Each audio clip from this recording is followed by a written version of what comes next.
Officer for ZeniMax Asia Pacific. And I'll let John take it away. He's going to give a bit on his bio and then tell you what he's doing. Hello, is this thing on? Okay. Hey everyone. Thank you for inviting me to speak today. We have a very small crowd. I think I recognize 2/3 of the room, so I'm speaking to my friends. Just go on to the next page. Just a really quick bio on myself. I've been in the Asia game space for about 12 years. Started out at SoftBank Venture Capital, invested in a company called NCSoft. After SoftBank, I went to there, led their APAC publishing for the business. Basically, my job is to invest in games. I like to invest personally in a number of angel games deals. I've done 3 in the last year. Board member of a number of game startups, and I love Kickstarter. I put $15,000 of my own money into Kickstarter in the last 1 year. So I think I have something to talk about in the space.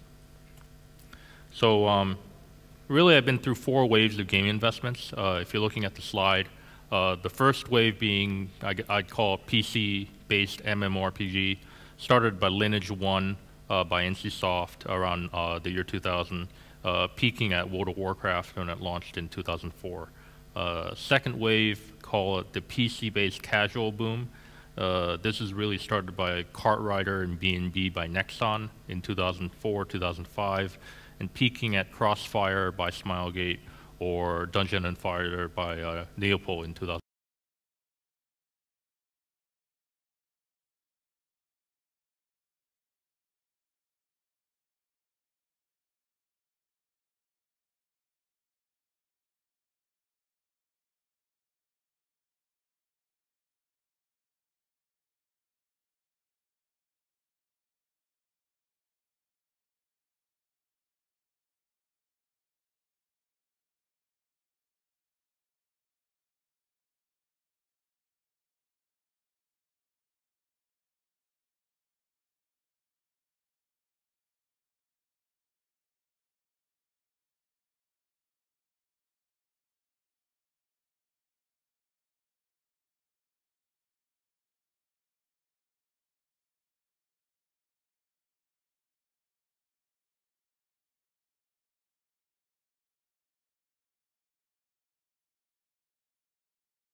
drivers to switching.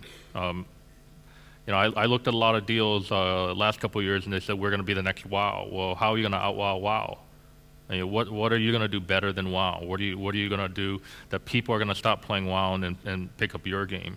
There were a lot of VCs that jumped into the space thinking that they were going to create WoWs. You look at game companies like 38 Studios, Flagship, Gazillion, Real Time Worlds, Red 5. I mean, these are companies that each raised maybe over 50 million, and in a couple cases over 100 million, and they couldn't get it done.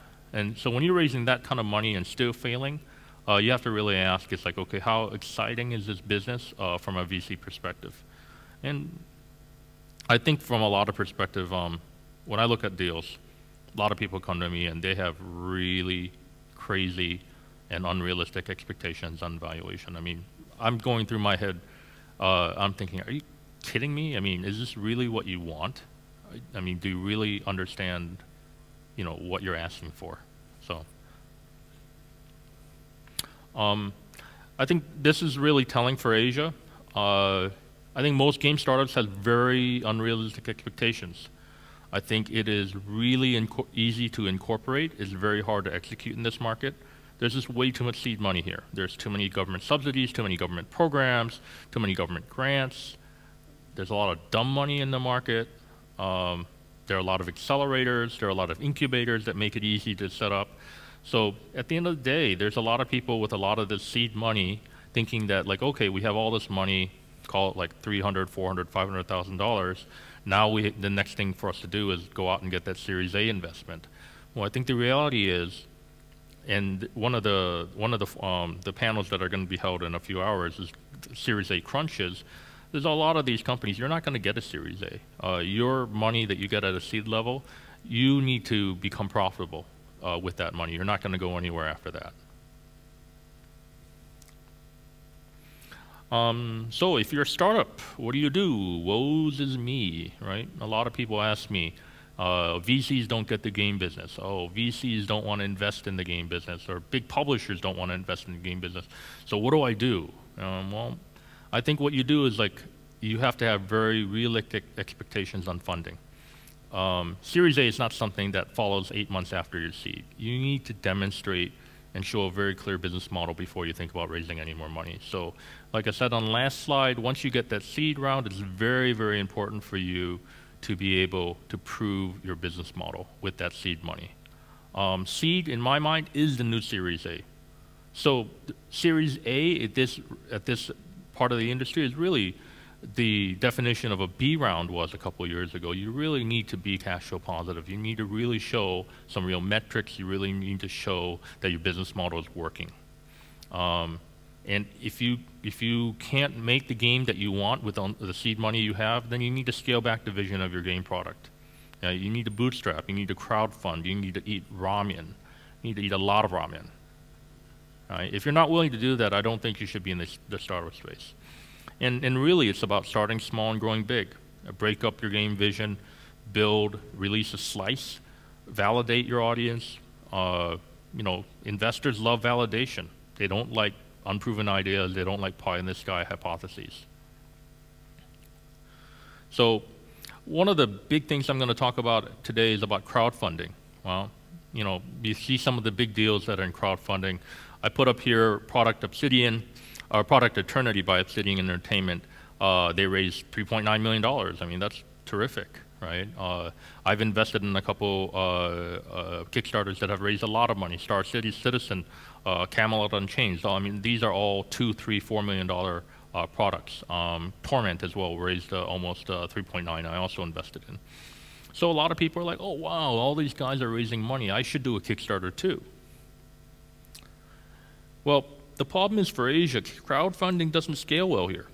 The crowdfunding platforms that are available in the world right now, the leading one, obviously Kickstarter, and then the other ones like Indiegogo or AngelList, they're really geared more towards the West. You want to talk about Kickstarter specifically? Well, it depends on Amazon payments. If anyone who's ever used Kickstarter can tell you, it only supports credit cards from 16 countries around the world. I had a friend who did a Kickstarter. He raised $2.7 million, which is a lot of money. He did a lot of press in Korea. He did a lot of press in Japan. He did a lot of press in China. Guess what? Most of the people in those markets couldn't pay for the Kickstarter because their credit cards weren't supported by Kickstarter because you had to go through your Amazon payments and you can't do it.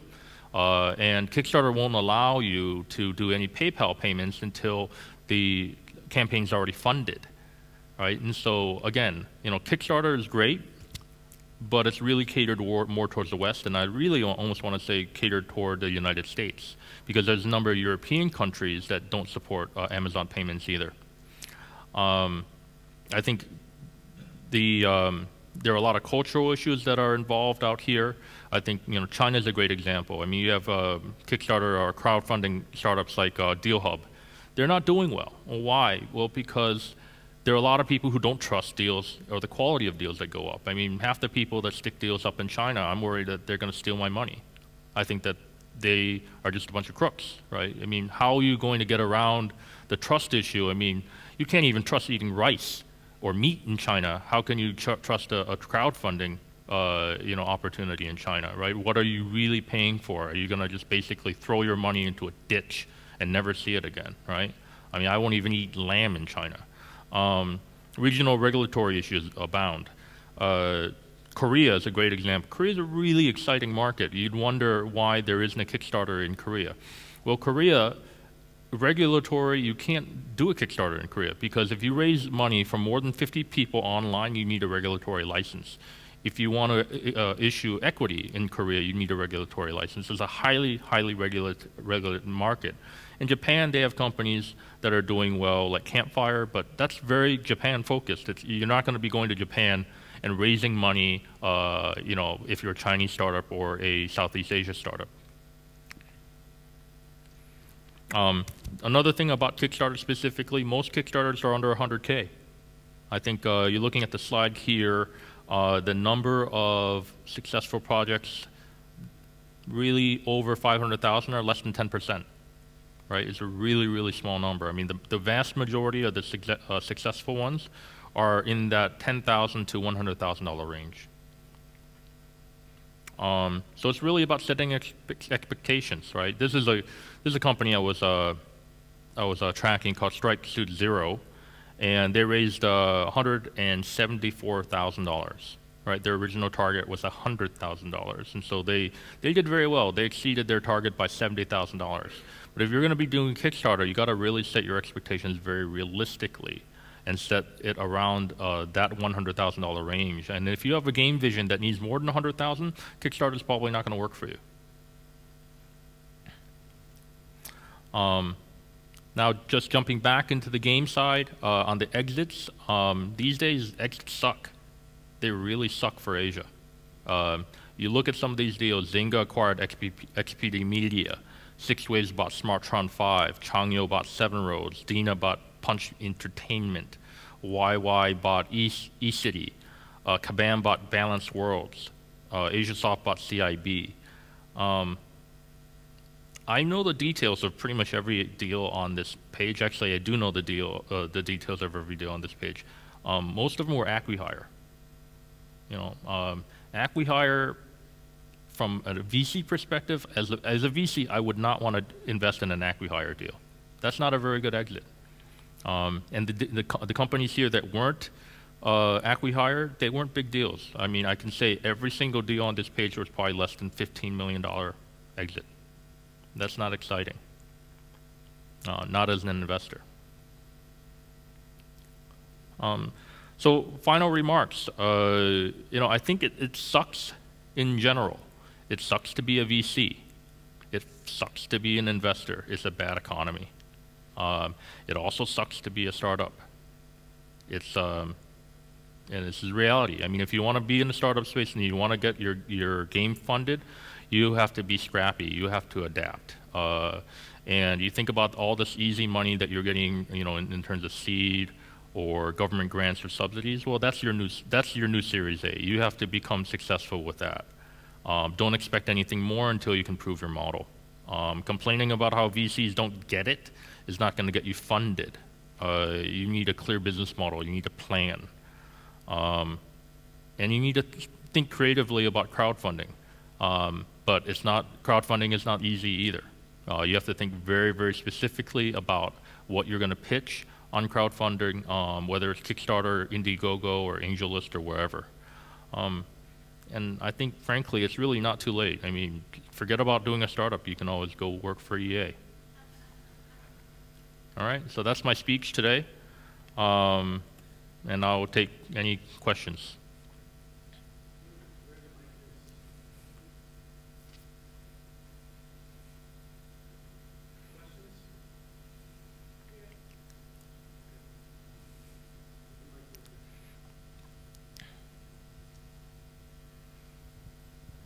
John, you mentioned that the seed funding is actually the new Series A. So does it mean that kind of valuation for game companies have come down? Well, I think the valuations have to be realistic.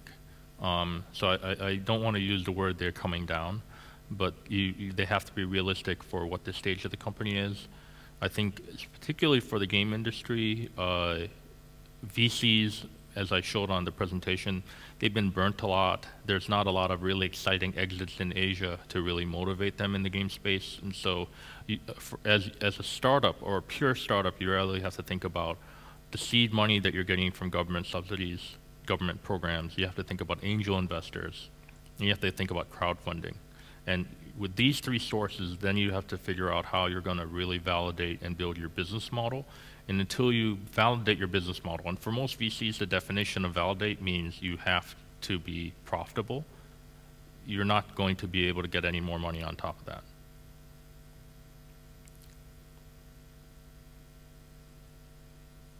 Any other questions? Great. Thank you.